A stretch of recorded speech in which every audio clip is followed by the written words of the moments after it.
Hey, it's Mike with Own the 24. I hope you're owning your 24 today. And welcome to the first episode in my short video series called That's It.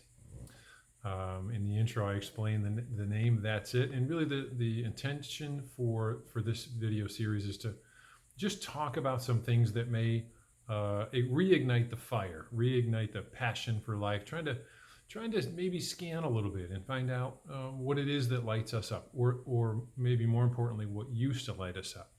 So this book that I wrote with a friend called That's It, the first chapter is entitled That Which Was Found But Is Now Lost. And really it speaks to what used to be so exciting in life. You know, our life used to be exciting for me, and as the chapter reads, when we're coming out of high school and we're going into college and things are so new and so fresh and the energy is so high, or maybe when you start the career, or you meet your partner and you begin to settle down and have kids, etc. That is a high point, right? Energy is high. It's all possibility. We're standing at the beginning of the continuum of the timeline, if you will, that says nothing but potential going forward, right? We have our whole lives ahead of us. It's all rock and roll, man, right? It's all good. We're strong and we're fit and we're healthy. We can run fast and we can jump high.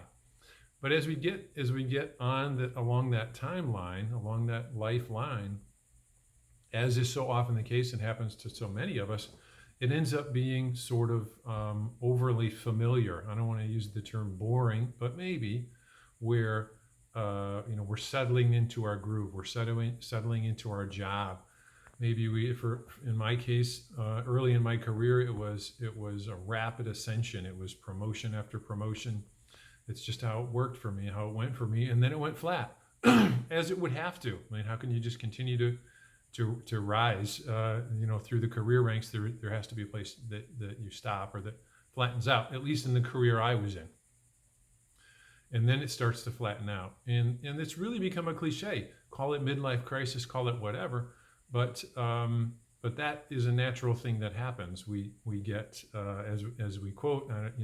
I like the old movies, the old silly movies. There's a scene in Old School that we quote in the book about that scene where the guy's like, "Come on, man, I need to be in the fraternity.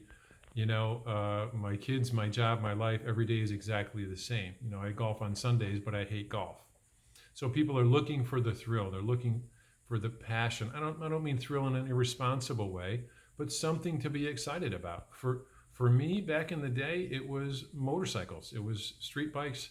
Man, that just thrilled me. And my friends and I would plan a week-long ride once a year. It was the thing that I look forward to every year. For me now, I'm sitting in my garage. Some of the things that light me up that are super fun are watercraft, personal watercraft. We have an ATV. In fact, I'm sitting on one. I'm sitting on mine now, and I love this thing, and it's just a ton of fun to ride, and I get excited when it's time to go ride them or mess with them or play around with them. I will leave you with a quick story and maybe something to think about. When I was working in my former career, it was in the garbage business.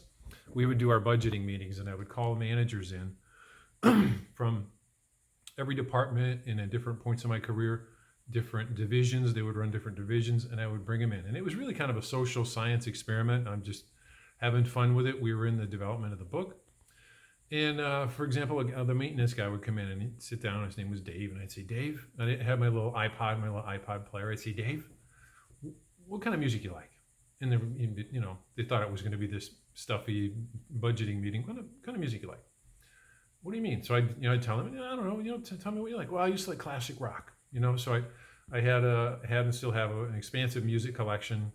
Another thing that I find the passion in. So I would pull out my 80s classic rock. What year did you graduate high school? 78. So I'd pull up classic rock of the 70s. My favorite classic tunes of the 70s, and I put it on just like in the background. I'd start to we start to do our budgeting.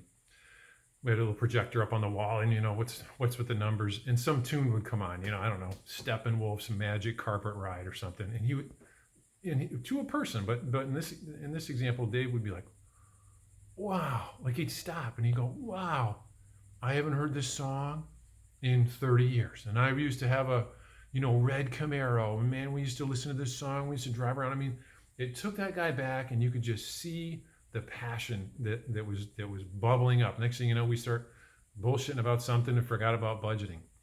It's just an example of a way to scan for yourself to find the things that trigger the times in your life that were really fun and that there was passion in, and how much of that or what part of that can be revived, because it can be revived. And we're going to talk about that in future shorts. So I hope you enjoyed it, and I hope you join me for the next short. Thanks. See you soon.